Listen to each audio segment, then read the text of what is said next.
The Eagles are very different people. They don't live like you and I. And after interviewing two of them, as well as a lot of people in their entourage, they are on a different level at the very least.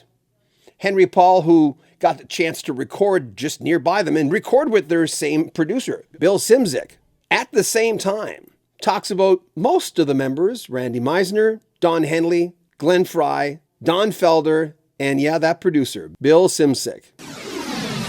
You mentioned the Gordon Lightfoot thing. Are there other times where, I mean, it was a moment in time where you met someone? Because man, you were backstage for the right reasons because you were playing. But are other moments like the Gordon Lightfoot moment?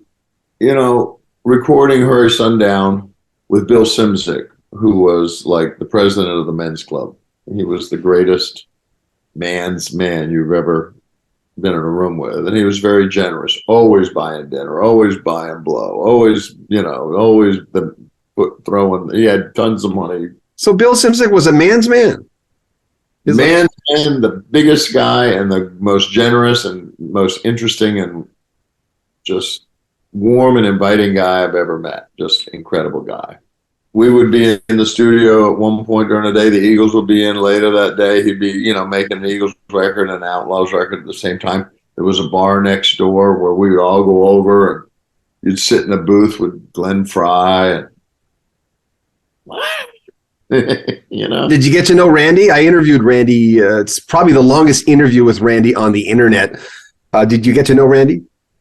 I didn't. He was out of the band pretty early.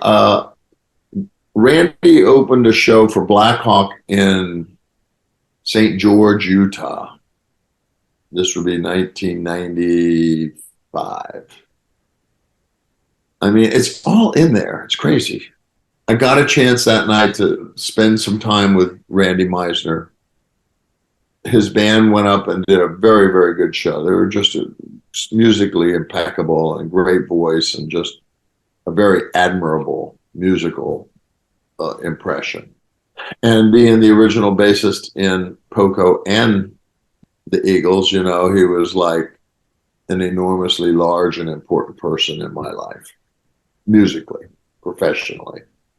And so that, was still at a time where he was very healthy and functional and lucid and together and really had his act in order. And so that was exciting. Yeah, I liked Randy. He was, in the middle of the interview, there's a deer. He was living in the Hollywood Hills at the time, and there was there's a deer that goes by. He says, "Can you hold on? I was watching this deer in my backyard." We stopped the interview. It was the coolest moment. Those people, and that's a very broad generalization, and I don't mean to sound very generalized, but people with careers that mirror Randy Meisner's, they are eclectic and very unusual people. They're not like everyday people. They're very different. And I think that you would agree with me that, the guitar player from the Eagles, Bernie Ledden, was a very eclectic and different kind of character. And these are people that kind of grew up in the rock bars in Florida, just like the Outlaws. Bernie was from Gainesville, Tom Petty and Mudcrutch, and we would play in rooms simultaneously with these bands. And the Allman Brothers, all of the early incarnations of that group were always around, and you always knew of them. And it was, the music scene down there was really huge, mm-hmm. and very, very competitive and very played out at a high level. So, people like Bernie, and I don't know, there's so many levels to those people. Yeah. I see the guitar player for the Eagles, what's his name that left? Don Felder. Don Felder. Woo! Really handsome, California. You look like a movie star, Don Felder. Movie star. And he dresses so nice, and he's so suave and so gifted and I remember in the Eagles, and you saw that famous video where he's wearing the plaid shirt and the blue suspenders, and he's playing the double neck guitar, and his hair is perfect, and his beard, he looks like one of the Bee Gees, for God's sake. Just like, I want to be him. Yeah. Yeah. I'll be that guy. Can I be him, please? Yeah. Don Henley, any, he distinguishes himself in every category for me. There's nothing he's ever done that I don't love. I mean, and you can say he's cranky and he's, whatever, maybe less than appealing as a person from the standpoint of his social profile, but screw that.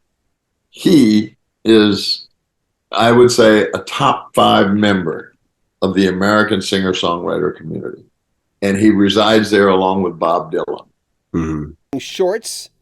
And then we'll be releasing the entire interview. It was a long hour-and-a-half chat with Henry Paul, who was, of course, as you know, a big part of the Outlaws in their early incarnation. Then he left in the 70s, formed the Henry Paul Band, which was successful. And then the country trio Black Hawk, which still tours today. If you want information on Henry, there are links in the description. But man, in this series, does he tell good stories about knowing the Eagles, hanging out with Leonard Skinner, most notably Ronnie Van Zant, their lead singer, working with Clive Davis. There's so much in this series. If you're a Patreon member, you'll get early access to everything on here. It's pretty juicy stuff. And he's writing a book as well. Remember to pick up a Rock History Music t-shirt and hats. You can get your own Rock History Music baseball cap now. Join our Patreon, as I said, get early access to everything. Links in the description, our TikTok. Check out the Facebook group for Rock History Music. Stay in contact with us. We'd love that. All the information's in the description.